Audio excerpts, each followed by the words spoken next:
Bismillahirrahmanirrahim. Tanda kecil kiamat yang telah terjadi. Sebenarnya ada banyak sangat tanda kecil kiamat yang telah terjadi. Berdasarkan hadis-hadis Nabi, saya senaraikan segala tanda kiamat kecil yang telah terjadi. Yang pertama, diutusnya Nabi Muhammad SAW sebagai Nabi yang terakhir. Seperti mana yang kita tahu, sepanjang sejarah manusia, Allah SWT telah mengutuskan Nabi dan Rasul di setiap zaman. Bermula Nabi Adam sehinggalah kepada penutup para Rasul, iaitu Nabi Muhammad SAW. Allahumma salli ala Muhammad wa ala ali sayyidina Muhammad. Kalau korang perasan, bila sebut Nabi Muhammad adalah Nabi yang terakhir, maksudnya dunia ini sudah hampir sampai ke pengakhirannya. Sebab itulah Nabi SAW ada bersabda dalam satu hadis dari Abu Hurairah radhiyallahu anhu qala, Rasulullah bersabda, masa diutusnya aku dan hari kiamat seperti dua jari. Baginda menunjukkan jari telunjuk dengan jari tengahnya. Imam Al-Qurtubi rahimahullah berkata, tanda kiamat yang pertama adalah diutusnya Nabi Muhammad. Kerana baginda adalah Nabi akhir zaman dan baginda telah diutus sementara tidak ada lagi Nabi di antara baginda dan hari kiamat. Bayangkan jika di waktu baginda SAW diutus menjadi Nabi dan Rasulullah SAW pun baginda telah diperingatkan bahawa jarak dekatnya kiamat seperti dua jari. Apatah lagi kita, dan masa tersebut telah berlalu sebanyak 1400 tahun. Ada masa lagi tak untuk kita lalai? Bersama-sama kita renungkan. Yang kedua, terbelahnya bulan.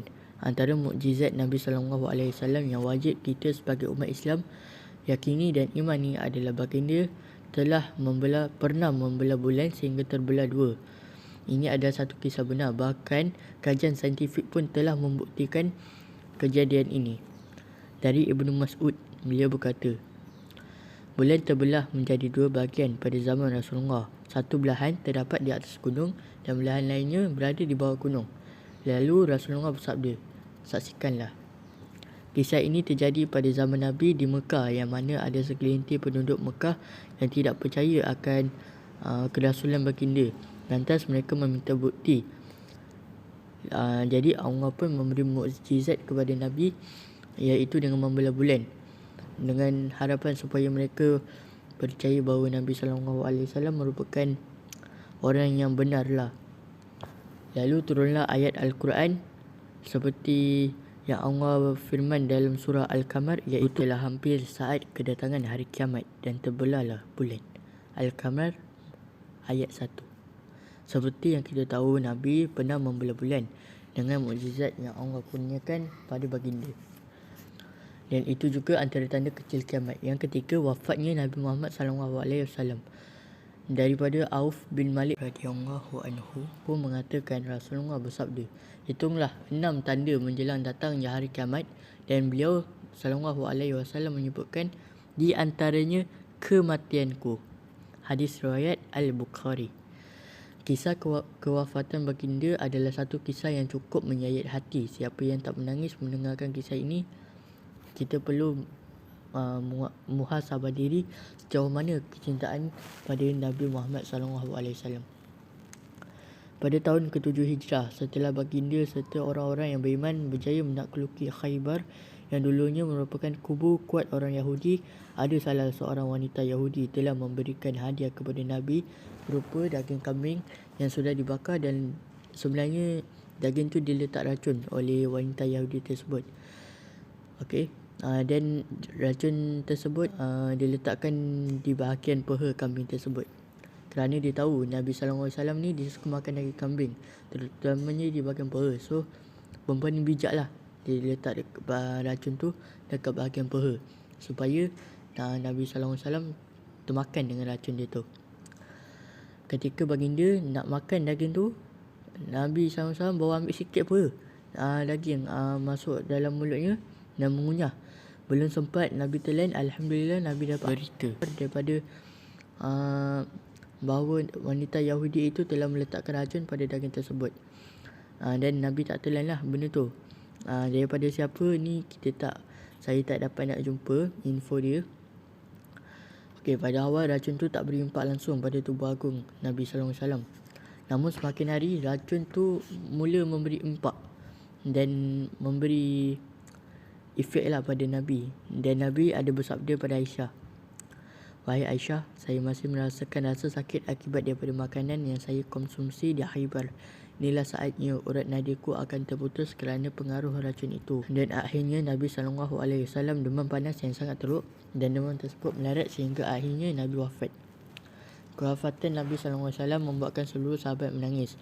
Ada yang tak boleh terima dan Abu Bakar berkata kepada seluruh sahabat ketika itu, dia kata ini macam khas kepada siapa yang menyembah Nabi Muhammad lah, tetapi tidak menyembah Allah.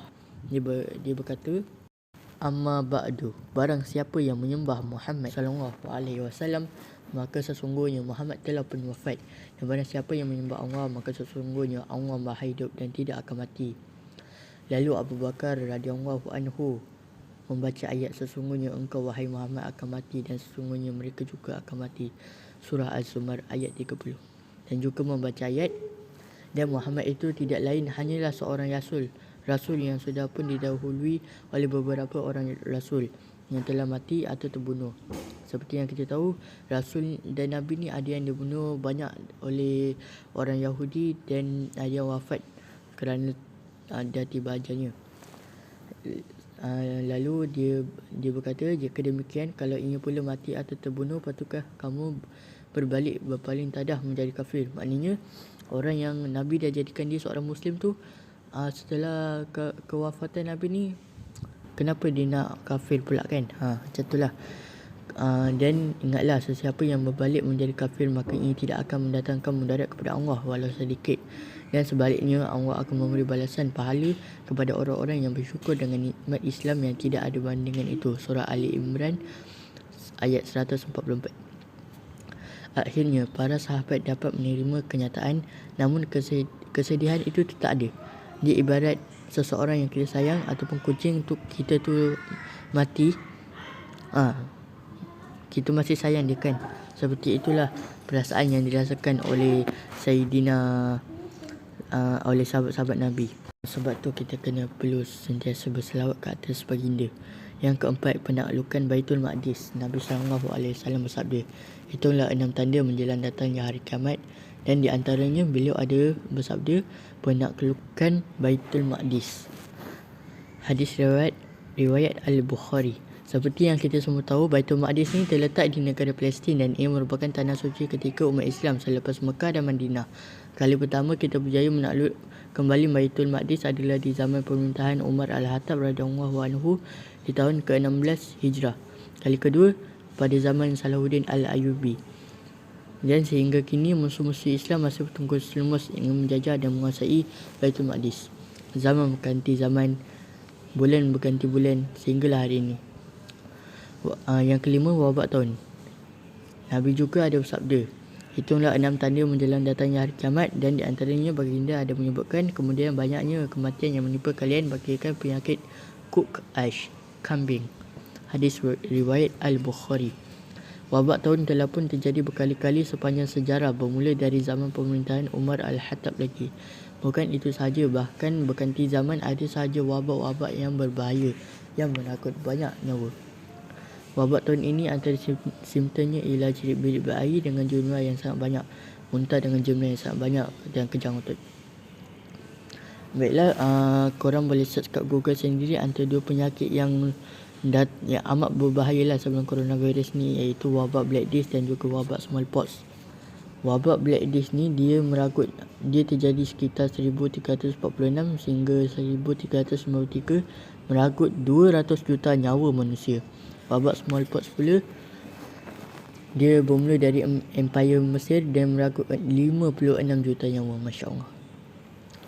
Ada lagi seperti wabak Spanish Flu dan seperti yang kita tahu COVID-19 ni yang bermula daripada tahun 2019 dan telah meragut lebih kurang 4 juta nyawa. Sahabat sekalian, wabak demi wabak akan terus berlaku dari zaman berzaman sebagai peringatan daripada Allah sebelum munculnya tanda besar kiamat. Dan yang terakhir, terjadinya pelbagai fitnah dan godaan. Seperti yang kita tahu, memang dah banyak sangat fitnah dan godaan yang berlaku. Bila ada sesuatu yang bukan jadi, ia tanda kiamat ataupun dia seperti ada seorang ni dia betul tapi yang seorang ni salah, tapi yang dapat banyak sokongan dan dia anggap betul adalah orang yang salah. Terus sebagai satu contoh fitnah lah daripada saya. Okey, jadi antara tanda kiamat kecil adalah apabila berleluasanya maksiat, berleluasanya fitnah dan berbagai jenis dosa yang seakan menjadi normal. Okey, macam couple, susah nak tegur orang yang couple ni. Bila kita tegur, ukut kita. Sebab orang tu ada banyak followers, acah-acah lah nak apa. Kalau kita kacau dia lagi, tegur dia lagi pasal couple, bolehlah nak ukut kita, nak bunuh kita, nak belasah kita kan. Tapi kita tak payah takut, asalkan kita menyebarkan perkara yang betul berdasarkan hadis dan Al-Quran yang sahih. Baiklah, Nabi SAW bersabda, sesungguhnya menjelang datangnya hari kiamat terjadi banyaknya fitnah bagaikan bagian malam yang gelap gulita. Baiklah, Nabi SAW gambarkan keadaan ini di mana adanya orang yang pagi hari dia beriman, tapi petang hari kufur pada Allah, seakan-akan dia tiada lagi Tuhan. Contohnya pagi hari dia solat, zikir, baca Al-Quran dan melakukan banyak amal kebaikan, namun pada petang hari dia melakukan maksiat seolah-olah dirinya dah tak ada Tuhan untuk disembah lagi. Di tengah keramaian dirinya seakan malaikat, namun ketika berseorangan dirinya seolah iblis durjana.